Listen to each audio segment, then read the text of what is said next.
This one got painful, fast. Let's get into it. Be me, Zoe, 28, and I'm sitting at my desk watching David walk past for the third time today. Regional manager position just opened up, and I've been stuck as a marketing coordinator for 18 freaking months. Time to make a move. David's our regional manager candidate. Mid-30s, recently divorced, if the tan line on his ring finger is any indication. Kind of nerdy in that I build computers on weekends, a way he mentioned once. Perfect. I lean back in my chair, watching him disappear into his office, and I can't help but smile. Because here's the thing nobody wants to admit. There's a shortcut. I figured it out junior year of college, and it's worked ever since. Economics 301, Professor Harrison. I was pulling a D-. Honestly couldn't care less about supply curves and market equilibrium. Stayed after class one day, asked for help with the midterm. He was late 40s, wedding ring, definitely not getting attention at home based on how his eyes lit up when I leaned forward on his desk. I'm just really struggling to understand the material, I'd said, biting my lip. Maybe we could meet outside class hours. I learn better one-on-one. 3 weeks later, I was getting private tutoring sessions at a Holiday Inn off campus. My grade went from failing to an A. Graduated with honors. Never had to actually learn economics. And here's what I realized. Men are so predictable, they act like they're logical, rational, all about merit and hard work. But give them attention they're not getting elsewhere? Suddenly, you're the smartest person in the room. Suddenly the rules don't apply. I'm not saying I'm proud of it, I'm just saying I'm realistic. Men created this game, corporate culture, power dynamics, the whole "it's not what you know, it's who you know" thing. I'm just playing smarter. My last job, I used the same approach with the department head.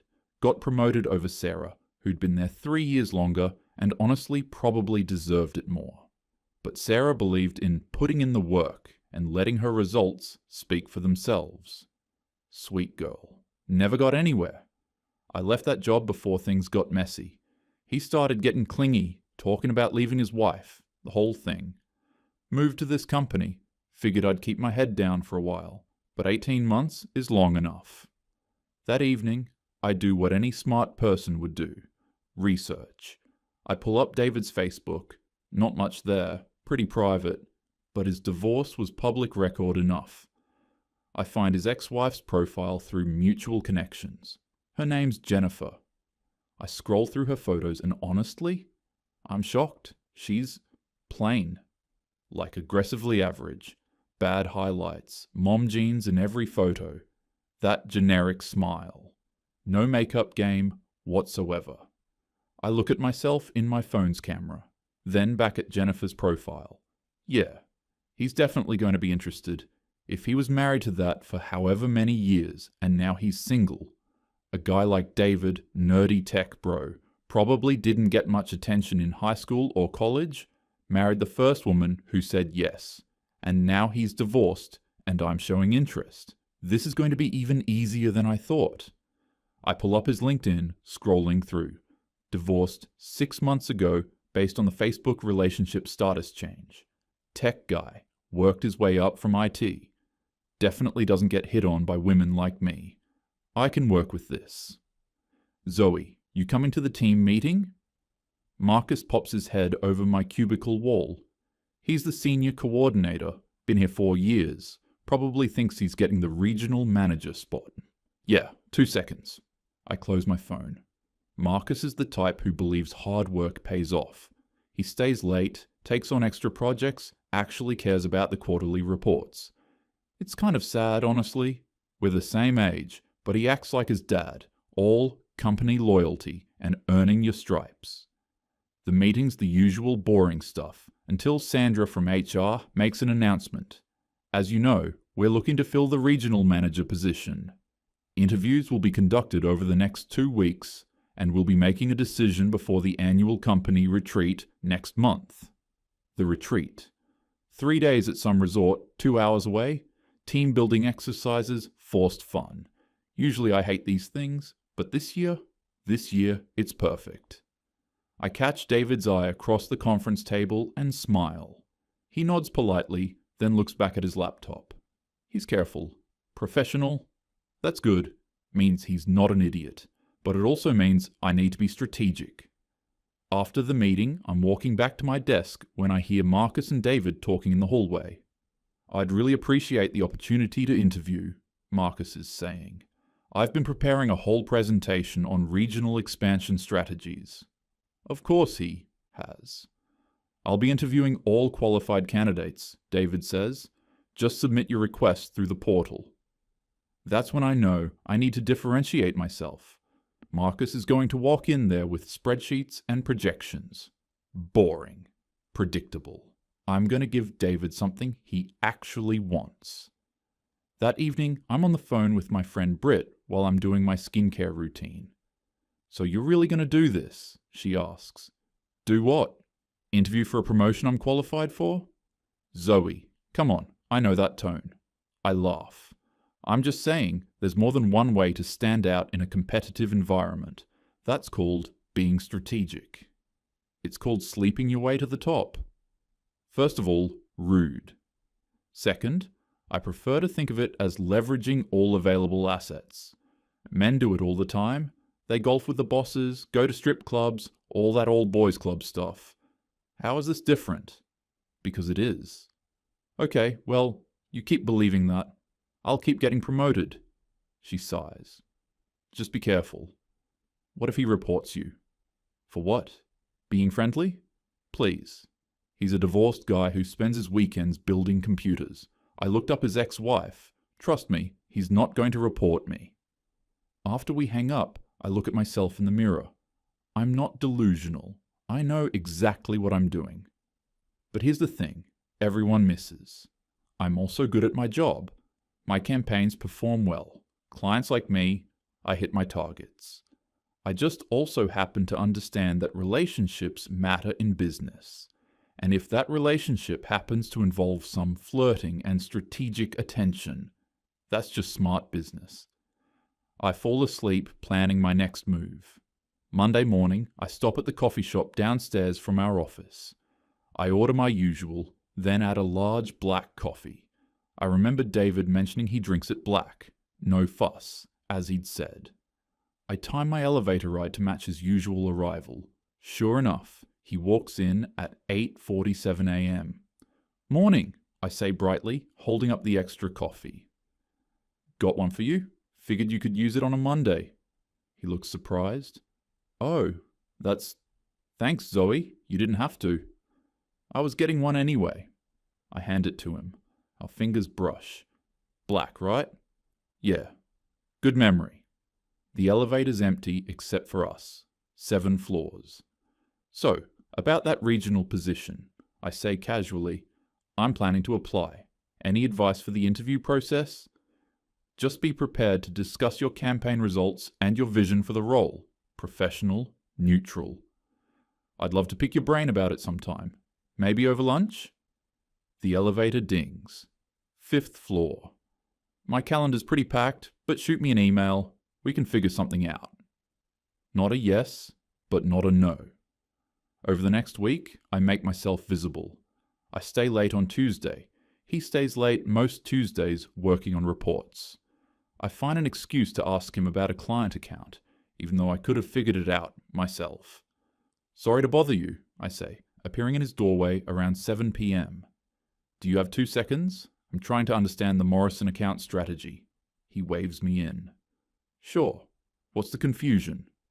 I sit in the chair across from his desk, crossing my legs deliberately. I lean forward as he explains, making sure he notices. Nodding, asking follow-up questions, touching my collarbone when I laugh at his joke about the client's ridiculous requests. You're really good at this, I say when he finishes. Explaining things, I mean. Makes sense why you're being considered for regional. It's just experience. Still.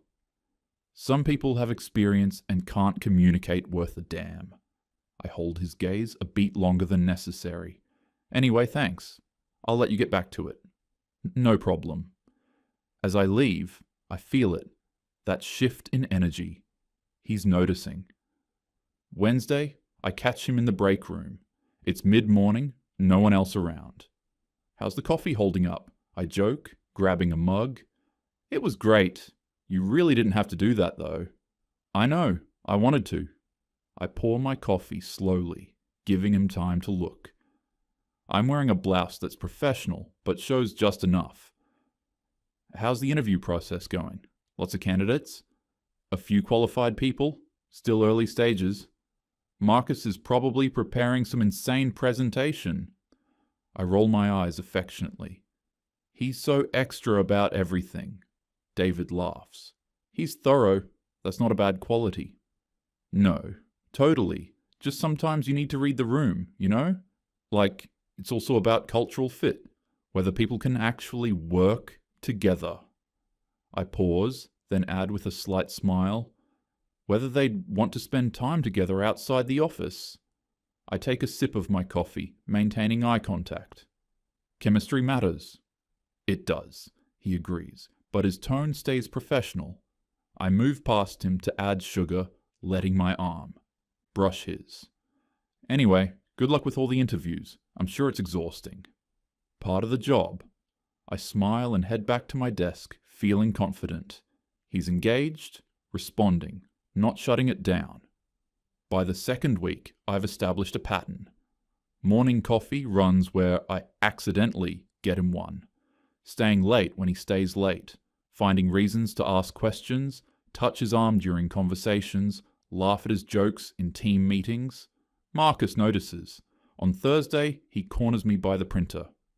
You applying for regional manager? He asks. Yeah. You?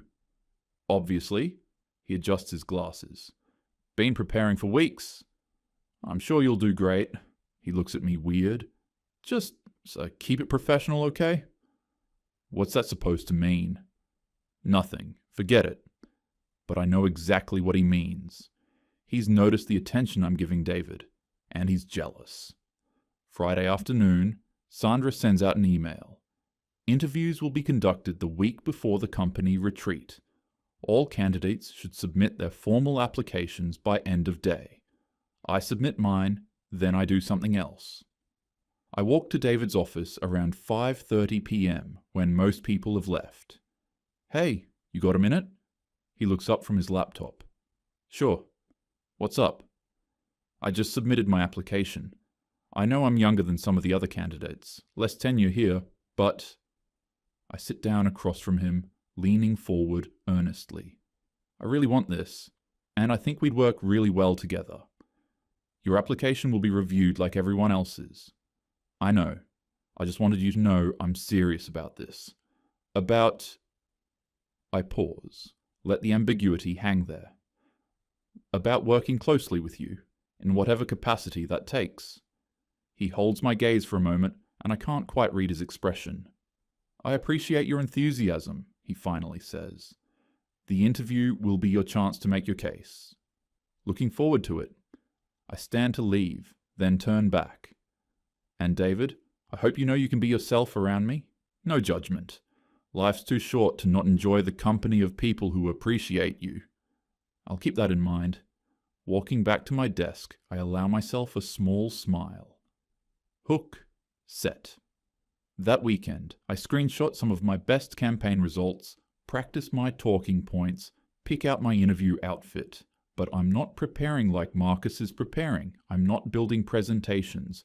I'm planning how to make David see me as more than just a candidate. Monday morning, the interviews begin. The retreat is at some resort an hour outside the city. 3 days of team building, trust falls, forced bonding over catered meals. Usually I'd hate this. This year, I'm counting on it. My interview was 2 days ago. I wore a fitted dress, professional, but definitely noticed. Asked all the right questions, mentioned specific results, threw in strategic touches, leaning forward when discussing collaborative projects, maintaining eye contact, ending with, I think you and I could accomplish a lot together. David's expression stayed neutral. We'll be making a decision after the retreat. Thanks for your time, Zoe. Non-committal.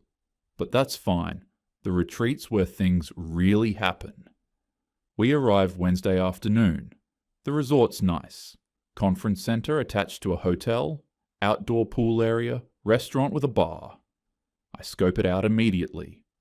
Opportunities. The first team building activity is this ridiculous thing where we're split into groups and have to build structures out of random office supplies. I maneuver onto David's team, along with Marcus, 2 people from sales, and someone from IT. Zoe, maybe you should work on the presentation portion, Marcus suggests, trying to sideline me. Actually, I think we should collaborate on the structure first, I counter, moving closer to David. What do you think? Foundation first, right? Makes sense, David agrees. I make sure to touch his arm while handing him supplies, laugh extra loud at his suggestions, position myself so we're working side by side. The sales team members exchange glances. We don't win, but David compliments my creativity. Good instincts, he says. Learn from the best, I reply, holding his gaze. Marcus rolls his eyes so hard, I'm surprised they don't fall out. That evening, there's a casual dinner and drinks by the resort bar. I wear jeans and a low-cut top, still appropriate, but definitely not corporate. I position myself at David's table, monopolizing the conversation. I ask him about his divorce, only if you're comfortable sharing. And he gives me the basics. Amicable split, grew apart, no kids.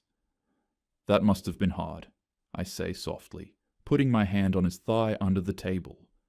But you seem like you're in a good place now, ready for new experiences. He doesn't move my hand immediately, just smiles, takes a sip of his beer.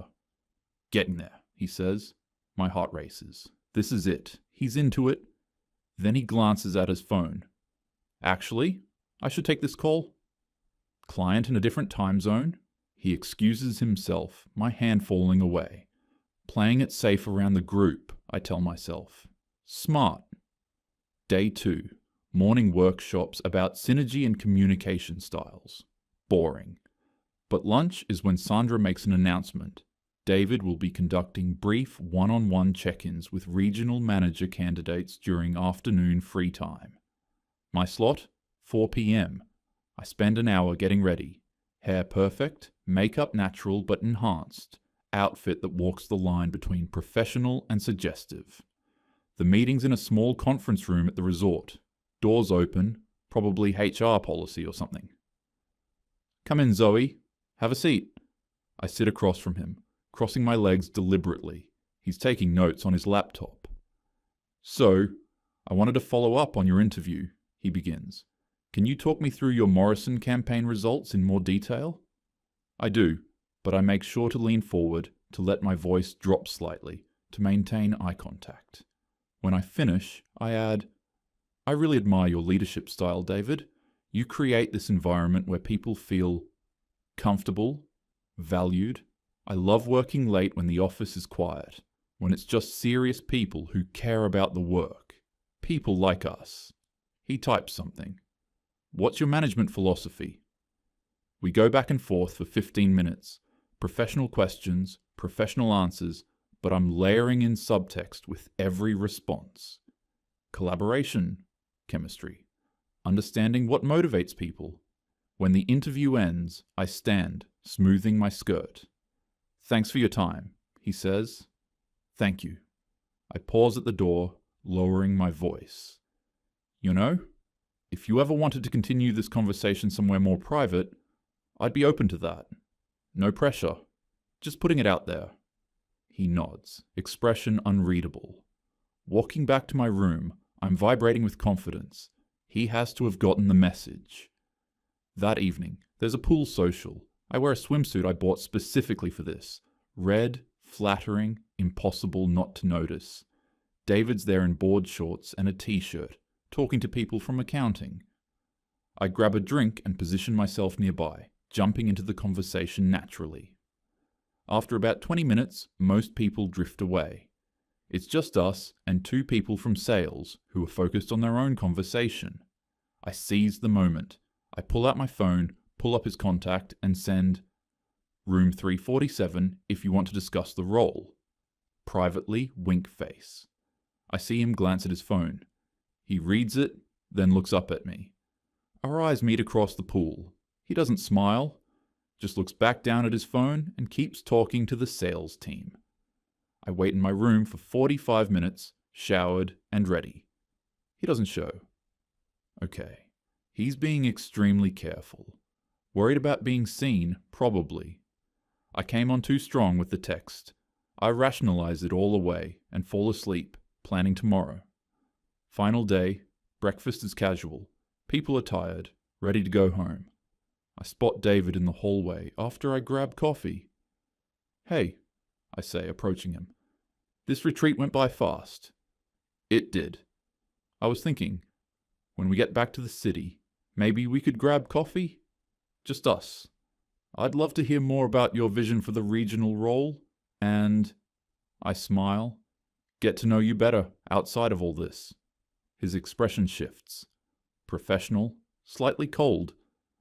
I don't think that's appropriate given the circumstances, Zoe. My stomach drops. Oh, I just meant as a mentoring thing. Professional development. I understand, but I don't think it's a good idea. He walks away. I stand there, coffee cup shaking slightly in my hand. Did I misread? No. He was into it. He must be just being extra cautious because the decision hasn't been announced yet. That's all. On the bus ride back, I see David talking quietly with Sandra, the HR rep. They're 2 rows ahead. I can't hear what they're saying, but at one point, they both glance back in my direction. My stomach twists. No. I'm being paranoid. Everything's fine. Monday morning. Email from Sandra at 9:47 a.m. Please come to my office at 2 p.m. today. I stare at the screen, heart pounding. This is it. They're telling me early. I got it. I pick my outfit carefully. Professional, modest, gracious winner energy. Practice my humble acceptance. I'm honored. I won't let you down. At 1:58 p.m., I walk to Sandra's office. David's already there. The door closes behind me. Have a seat, Zoe. Sandra's voice is neutral. I sit, noticing the folder on her desk. Manila. Thick. We need to discuss some concerns about workplace conduct, Sandra begins. My heart stops. She opens the folder. I see printed text, messages, the room number text, security camera stills from the conference room showing me leaning forward, hand on David's arm. David reported feeling uncomfortable with repeated advances. We also received statements from 3 colleagues who observed inappropriate behavior during the retreat. What? My voice cracks. No, we were just friendly. He's misunderstanding. Zoe. David's voice is calm, too calm. I gave you benefit of the doubt initially, but the text message to my personal phone, the physical contact, the explicit verbal suggestions about meeting privately, the invitation to your hotel room, I had to document everything to protect myself. I never indicated interest beyond professional mentorship. That's not... I informed Sandra 3 weeks ago when I first noticed the pattern, he continues. Since then, I've been careful to ensure our interactions were witnessed or recorded. The conference room at the office has security cameras. The interview at the retreat had the door open with witnesses nearby. My mouth goes dry. Sandra slides witness statements across the desk. I recognize names, the sales team members from the pool, someone from accounting. This is insane, I say, voice rising. He's clearly interested and now he's backtracking to cover his... Ms. Torres, Sandra cuts me off. Your text messages alone constitute workplace sexual harassment. We have documentation spanning 3 weeks. If you're considering claiming he initiated contact, I'd strongly advise against it. The room spins. You're removed from consideration for the regional manager position, effective immediately. You're required to attend a follow-up meeting tomorrow morning at 9 a.m. You're dismissed. I walk back to my desk in a daze. People are staring. They know. Somehow, everyone already knows. Marcus won't look at me. I hear someone whisper, sleeping her way to the top. I pack my laptop bag and leave. Early. Nobody stops me. Wednesday, 9 a.m. Sandra's office again. This time, there's a VP I've never met. Based on our investigation, you violated company policy regarding workplace harassment. We're terminating your employment effective immediately. I'm the victim here. I try one last time. This is retaliation, Ms. Torres. The VP's voice is ice. We have your explicit text messages, video evidence of you initiating physical contact, 3 written statements from the retreat. Don't insult our intelligence. Security escorts me to my desk. I have to pack my things while everyone watches. As I'm carrying my box out, I see Marcus being called into Sandra's office. He's getting it. The promotion I thought was mine. In my car, I sit with the box on my passenger seat and try to breathe. They're just covering their asses legally. David was interested. He had to have been. Men do this all the time and nothing happens. But the doubt creeps in anyway. Professor Harrison. What happened to him after I graduated? My last job. Why did they seem relieved when I quit? David's ex-wife's face flashes in my mind. Plain, average Jennifer. I'd been so sure that meant he'd want me. Maybe I misread everything. No. This is just corporate politics. Systems that hold women back. Men protecting men. I don't know anymore. 1 week later, I'm scrolling LinkedIn from my apartment. Can't help myself. Congratulations to Marcus Chen on his promotion to regional manager. Well-deserved recognition for 4 years of excellent work. 40 comments, everyone from the office praising him. So deserved. Great choice. Best person for the job. A message pops up from someone I knew in college. Heard what happened. Professor Harrison got fired 2 years after we graduated. Title Neon investigation, multiple students. My hands shake. I start typing. I didn't know. Delete it. Close the laptop. Sit in the silence of my apartment. Mind racing through every interaction, every choice, every time I thought I was being smart. I thought I had it all figured out. This one made my skin crawl. Like genuinely. Ashley? Dude, I hated her from sentence 1. The way she's just casually describing seducing her professor like it's a life hack? I wanted to throw my phone. Never had to actually learn economics. Like that's a flex and not a confession of academic fraud. And then she looks up David's ex-wife on Facebook just to confirm she's hotter. Who does that? That's legit psycho behavior. She's studying this woman's photos like she's gathering intel. For a mission. Because in her mind, she is. She's got this whole framework. Men created this game. I'm just playing smarter. No, Zoe. Sexual harassment isn't strategy. Her friend Britt tried to warn her, though. It's called sleeping your way to the top. And Zoe just deflects with leveraging all available assets. Girl, that's not business vocabulary. That's just being gross. The coffee thing got me. She's timing when he arrives, memorizing how he takes it, buying it without asking. If a guy did that to a woman, showed up at her office at 7 p.m., touched her arm, talked about chemistry, we'd call it what it is. Oh God, the retreat. When she texts him her room number with the winky face. That's not even flirting anymore. That's just straight up propositioning your boss during a work event. And she sits there for 45 minutes waiting. Then when he doesn't show, instead of thinking, maybe I crossed a line, she's like, he's just being careful. Zero self-awareness. I had a coworker once who kept commenting on my outfits, and I felt so trapped because if I said something, he'd be like, it's just a compliment. Relax. This gave me that same energy, but flipped. Exactly. Harassment isn't about gender, it's about unwanted attention and power. Zoe was the aggressor. David couldn't even reject her without risking his career. 3 weeks of documentation, though. Security cameras, witnesses. He built an entire legal case because she wouldn't take no for an answer. That's not backtracking, that's survival. And when she gets fired, she's still trying to claim she's the victim. He was clearly interested. No, Zoe, you just wouldn't stop. Marcus getting the promotion felt so satisfying. Like he actually did the work, stayed late for real reasons, built presentations, and he got it. Meanwhile, Zoe's at home, finding out Professor Harrison got fired for Title IX violations. probably because of students like her. Okay, wait, real talk though. Matt, be honest. If you were a girl, would you ever use your looks to get ahead? I mean, that's a loaded question.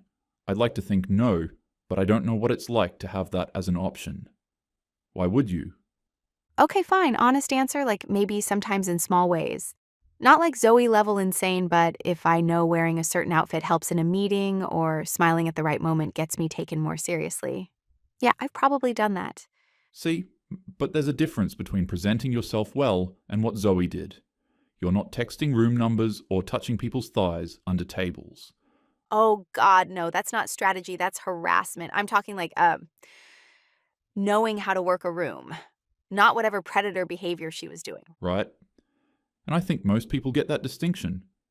Zoe crossed like 15 lines and kept going. The scary part is she genuinely thought she was the smart one. Like the whole time she's thinking, men are so predictable, and it's like, no, girl, you're just a predator who found a pattern. And even at the end, when she's sitting there with the cardboard box finding out about the professor, she still doesn't fully get it. Maybe I misread. No. You sexually harassed someone. There's no ambiguity. Do you think she actually learns or just gets sneakier at the next job? I think she's scared now. The Title IX thing shook her. But being scared isn't the same as understanding why what you did was wrong. She'd have to completely rebuild how she sees herself. Honestly, this one's tough because we don't talk about women being predators enough. Like it happens and we just pretend it doesn't. Because it's uncomfortable. Easier to assume it's always men abusing power. But Zoe had power, manipulation, looks, the threat of a false accusation. She just met a guy smart enough to document everything. Moral of the story: if someone won't take no for an answer, build a paper trail. And if you made it this far, be sure to smash that like button and subscribe. See you in the next one. Wait, I do the sign off. Too late. Already said it. You're the worst. Love you too. Bye, guys.